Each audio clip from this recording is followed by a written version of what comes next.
Hi, magandang araw po sa inyong lahat. Ngayon po ay araw ng Biyernes. Titingnan po natin kung ano po ang makikita natin sa araw ng Biyernes, no?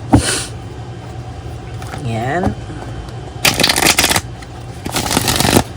Tingnan po natin ano ba ang makikita natin sa araw ng Biyernes. Pag-pray niyo po na maging maayos na po ang tiyan ko.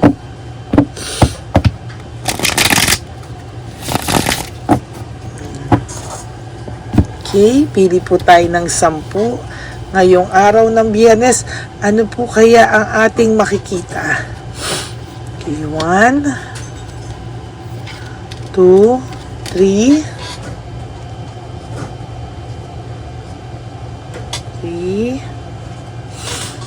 3, 4, 5, 6, 7, 8, 9, and 10. Okay.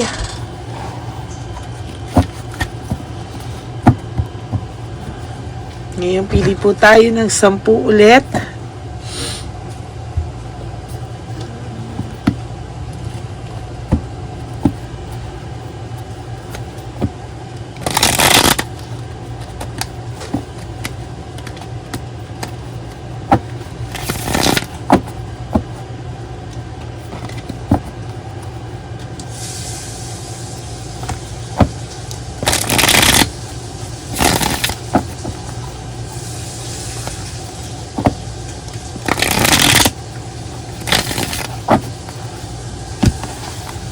Okay.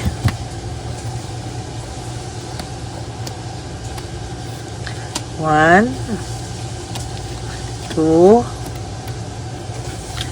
3, 4, 5, 6, 7, 8, 9, and 10. Okay.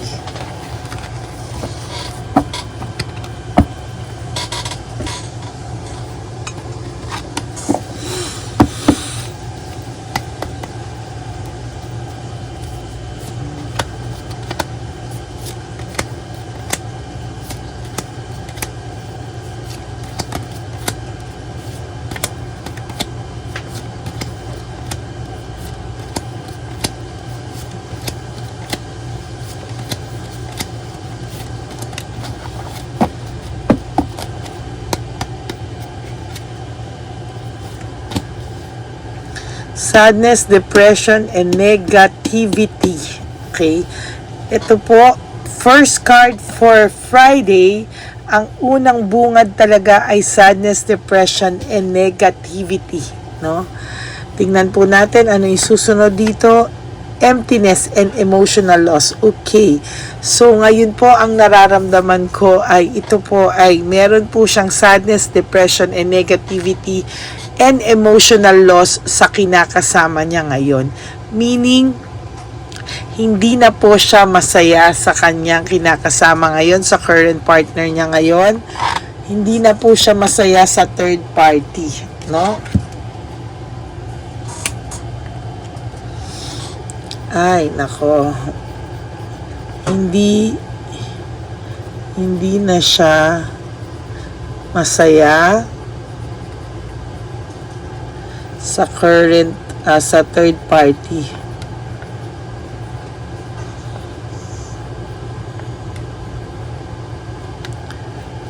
Puro away na lang sila.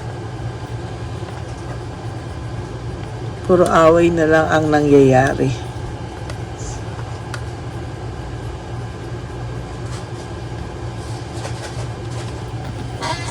Okay?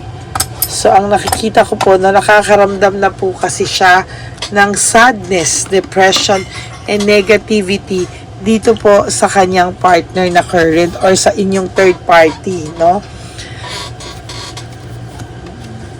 There's addiction, ano? may addiction po siyang nararamdaman dito, no?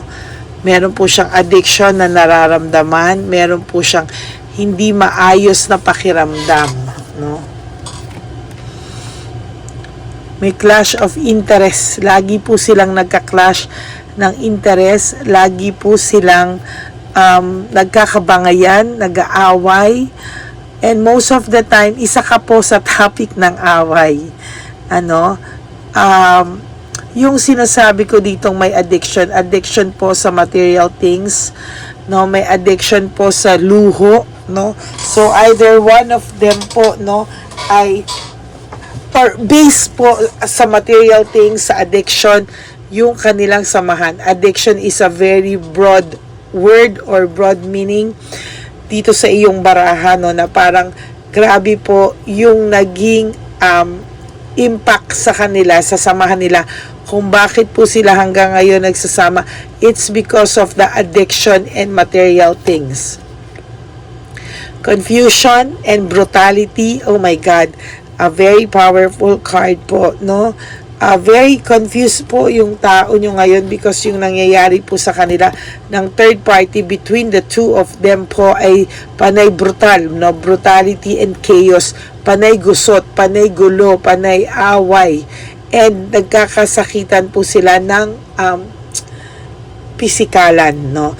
Kung sa mga pictures po sila ay masaya, pag po sa totoong buhay na dalawa na lang po sila, teka, tinatawag ko sa magnet ko energy nila. Kapag po sa totoong buhay, sila po sa totoo lang ay makikita po natin talaga na sila po ay may pagkabrutal na nangyayari po sa kanilang dalawa. As a matter of fact, mas nananakit pa po yung third party sa partner nyo. Iisipin nyo, ang tanga naman niya. Bakit siya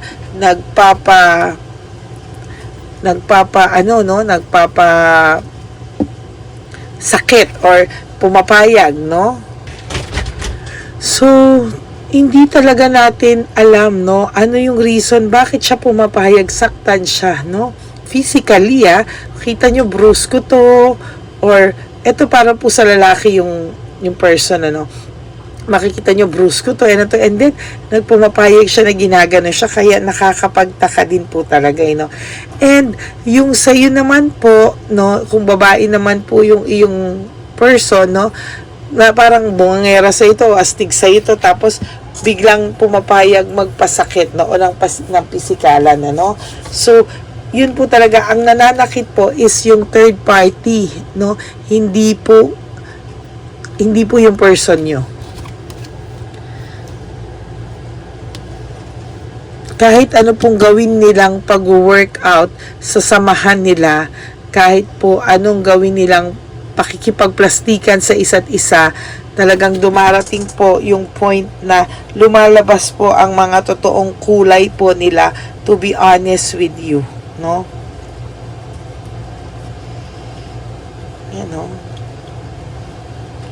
Lumalabas po yung tunay na kulay nila, no? There's rebellion and new approach. Ang person nyo po ngayon ay totoo lang ay nagre-rebelde na din. Kung ano po yung ginawa niya sa inyo, nagsisimula na pong mangyari dito po sa third party nyo, no? Nagsisimula na po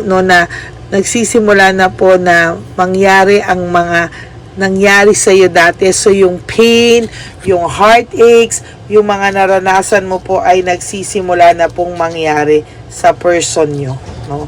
Yun lang po yung masakit kasi nagsisimula na pong mangyari ang lahat sa kanila ngayon, no? So yung ginawa po sa iyo nung araw, huwag ka pong magtaka, no? Nangyayari na po sa kanila ngayon, no? Kaya huwag ka pong malungkot, may hustisya ka na po, no? May hustisya ka na po. Tsaka kung niloko ka man po nito, ngayon po kasi nakikita ko na parang ganun din po yung nangyayari, no? Hindi lang po yung third party nyo ang kinakausap nito. Marami po itong kinakausap tong person mo dahil he or she starting to get bored, no? Naboboard na po ito sa samahan na meron sila sa ngayon.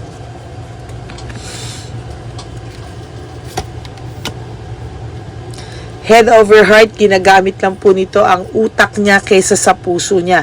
So, ibig sabihin po, makikita po talaga natin dito, no, na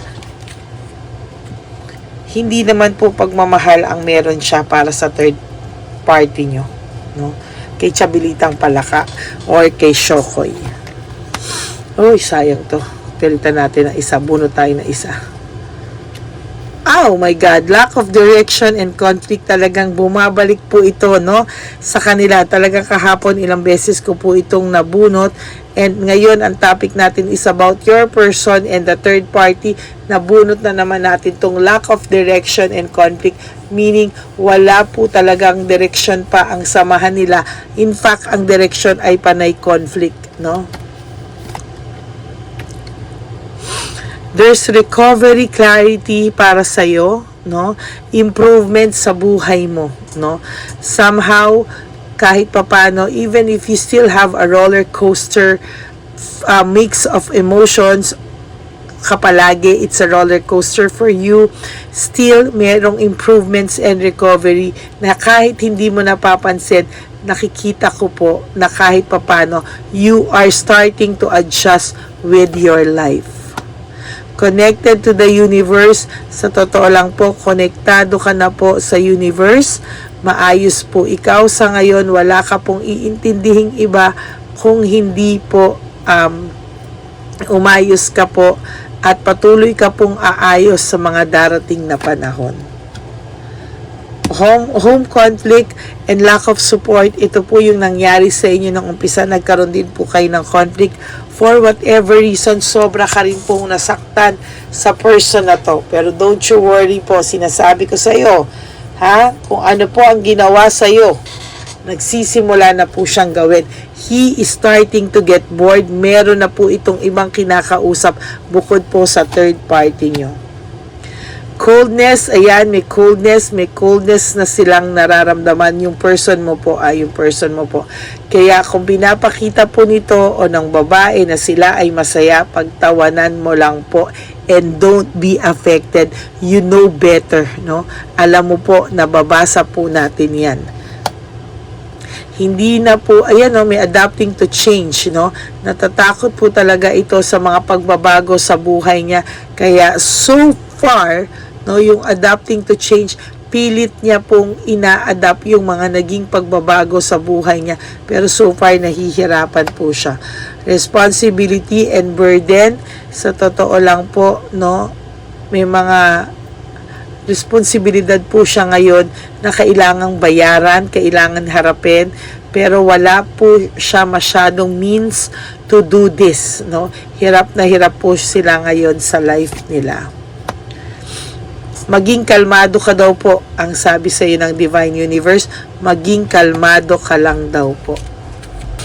Kasi ikaw po ay nasa kalmadong stage ka na daw po according to the Divine Universe. Relax ka lang daw po and everything's gonna be alright sa iyo, no? For those of you, nakakakita rin po ako na sobra po yung dinadanas nyo, no, sa dinadanas nyo ngayon, ano. So for some of you, nagalit ka dahil po merong kayong property na gustong ibenta ng iyong ex, something, parang may nakikita ako, no. Maging kalmado ka lang daw po at planuhan ng maayos, no. Wala po kasi sa tamang pag-iisip itong iyong person, no. Kaya wag ka daw pong matakot, wag ka daw pong mag-alala, no. Talagang gagawan mo lang po talaga ito ng strategy, no. Wag ka pong mag-panic, no. For some of you na nag-50-50 rin naman po siya kung ibebenta niya po o hindi, no? Kasi po talaga pong wala po ito nasa tama, wala siya sa tamang pag-iisip. Okay? Nadi-discourage po kasi ito sa buhay, marami po siyang bayarin. May insecurity na rin po siya nararamdaman na feeling niya kapag wala siyang hawak na money, hindi po siya kamahal-mahal, no? feeling niya po anytime iiwanan din siya ng mga tao pag wala na siyang maibigay, no? Talaga naman din po, no, sa ngayon po talaga I have to be honest with you, walang-wala po itong taong to. Zero po ito, no? Kahit anong gawin niya po ngayon, panay kapalpakan ng mga nangyayari sa kanya. There's willpower, desire na lumaban siya sa buhay, pero still, kahit anong-ano niya, hindi po siya maging maayos, no? Talagang nagkakagulo po talaga ang buhay niya sa ngayon.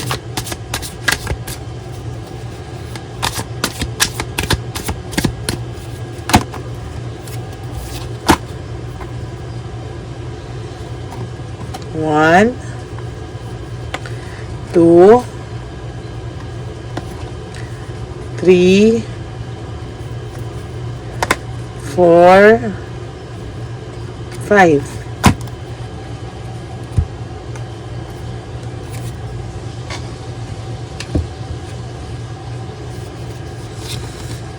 I can't make you happy right now. Hindi ka daw po niya, naiisip niya na hindi ka na po niya napasaya, or nag-iisip siya if napasaya ka ba niya, no?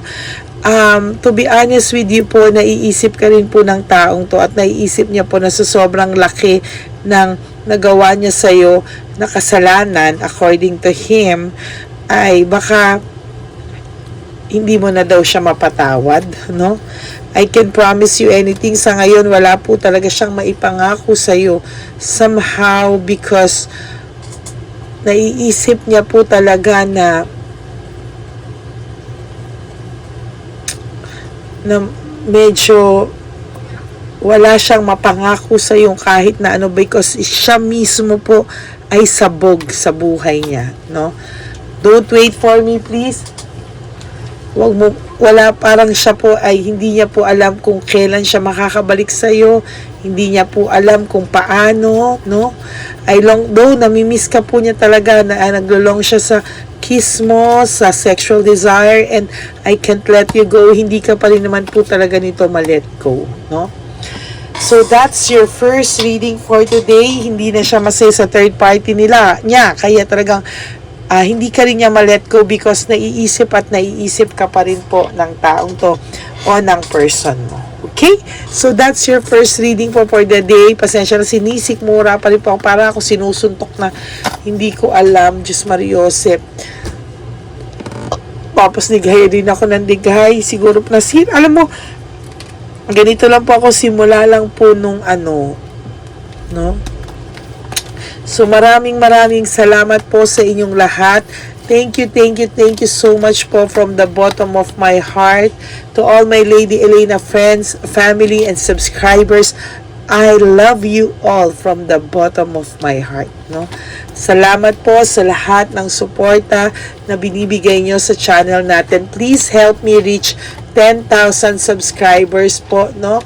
And then, kung may mga kakilala po kayo, please let them subscribe sa ating channel na Lady Elena. And for those of you who wants to have a private reading with me, you can message me po sa Lady Lee Elena. That's LADYLY. Nasa dulo po yan ng ating video, no? Maraming pong salamat sa inyong lahat. At again, wag po kayo ma-stress, no? Life is short. Don't make it shorter by stressing yourself from all the pains and heartaches na nabigay sa iyo, no? Chill lang po kayo sa buhay. Just surrender everything to the divine universe, to our Papa Jesus. Just let go, no? Surrender everything, let go, and let God write your love story. Okay? Maraming po salamat again, and may God bless you all. I will see you again for our next reading. Bye!